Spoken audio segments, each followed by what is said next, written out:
Hey everyone, it's Dr. Baird at Performance Healthcare Online. Today we're talking about how to avoid age-related pain. So when I kind of sit back and think about, why I do what I do, I'd say really the primary reason is to help adults avoid the pain that commonly is associated with getting older. I mean, you wouldn't believe how many people come here into the clinic who have just kind of accepted pain as part of their life because they've hit a certain age. It's like, well, I've got back pain, but I'm 45. Like, that's just a normal thing. I mean, I'm in my 30s. I've got friends in my 30s already saying the same thing. They already got back pain, but now they have a kid, and it's like, oh, well, I just have the back pain from getting older. I'm like, dude, I'm your same age. I don't have the same back pain, right?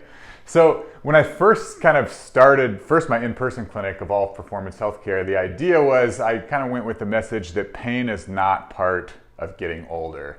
And I kind of want to change that kind of the more that I thought about it. And what I should really say is that pain is not a normal part of getting older. And that's part of the problem, is this pain has become so normalized. But even though it is very common, it's not normal. And there's plenty that you can do to make sure that you don't have pain as you get older. Again, pain is part of getting older if you don't take care of your body.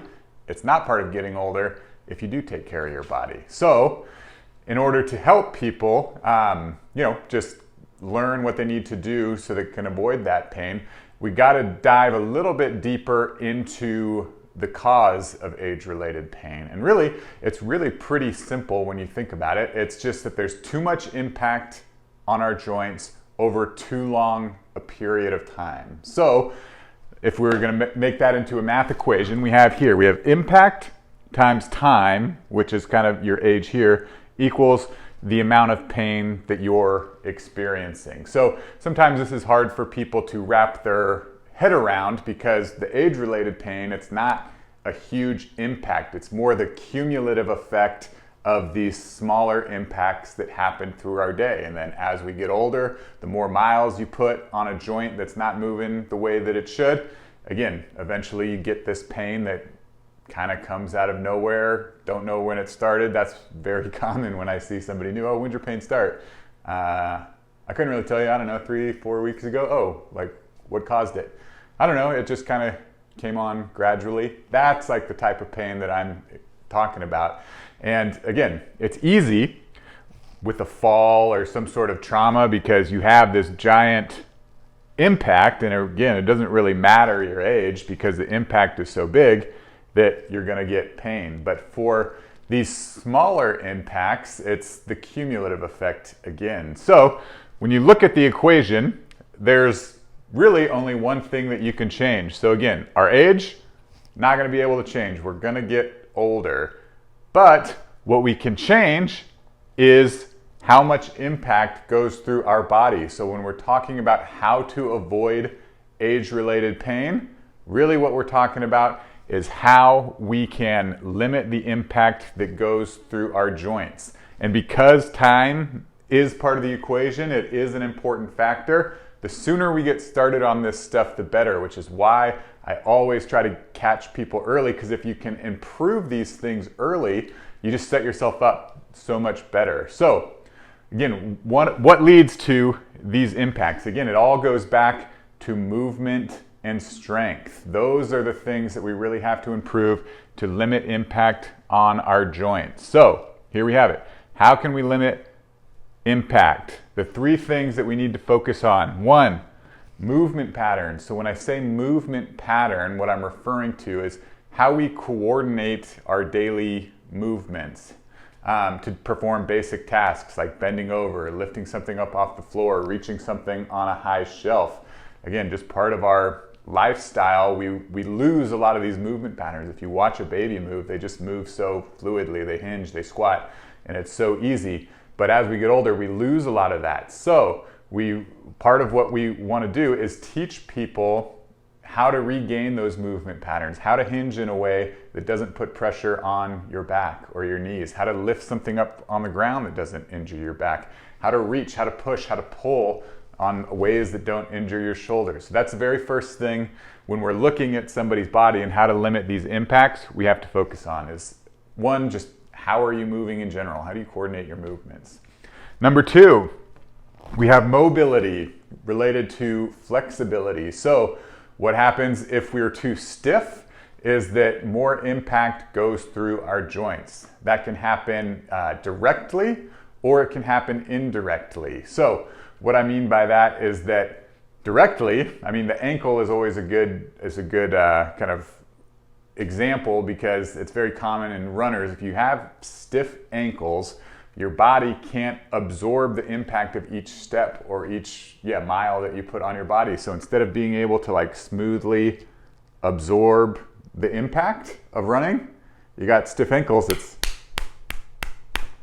And again, that was exaggerated, but it is, again, you're not going to notice it while you're running, but those are small impacts, which the more miles you put on, the more time that goes by, eventually is going to cause pain somewhere up the kinetic chain, just that high impact. Indirectly, what can happen is if you are lacking range of motion in a specific joint, your body is very, very smart, and it will adapt to get that range of motion, but from somewhere else. So again, another common example is the shoulder. So again, another place that people are very stiff a lot of the times is kind of this mid-back, just because we sit rounded forward for so long.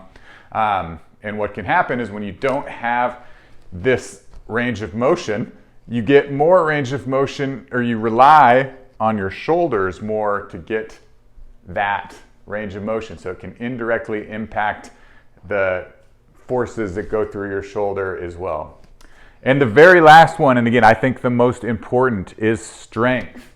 So in general, there's things that are called your active stabilizers and then your passive stabilizers. So how we kind of stabilize our body and hold ourselves up. We want to rely on active stabilizers.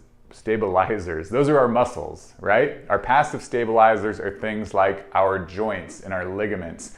And when we overly rely on those, that's when pain, injury, and dysfunction occur. So unfortunately, as we age, we start to lose muscle mass. It's just part of getting older, which means if you are not actively building strength after the age of probably around 30, you are passively losing strength. So that's why it's so important to get on some sort of strength program to be able to do the things you want to do as you get older. You can, again, keep active, keep strong, and keep enjoying everything that you like to do. So I hope that makes sense. And again, what we're really after is how to limit the impact that goes through our joints so that you don't have this pain that's associated with getting older. Again, just a reminder that, again, it's very common for people to experience pain as they get older, but that does not mean it's normal. And so what we want to do is really stop normalizing this pain as you get older and really get back to focusing on how to limit these impacts. It's very, very effective, and the sooner you get started, the better. So thanks so much for watching. If you have any questions, leave a comment down below. Don't forget to subscribe to our page or join our email list. I send this stuff out directly to you guys. If there's anything that I can help with, again, I really want to help you guys. So if there's any questions or content that you'd like me to put together, questions that you have, feel free to leave that too, and I can maybe put something together for you. Thanks so much for watching.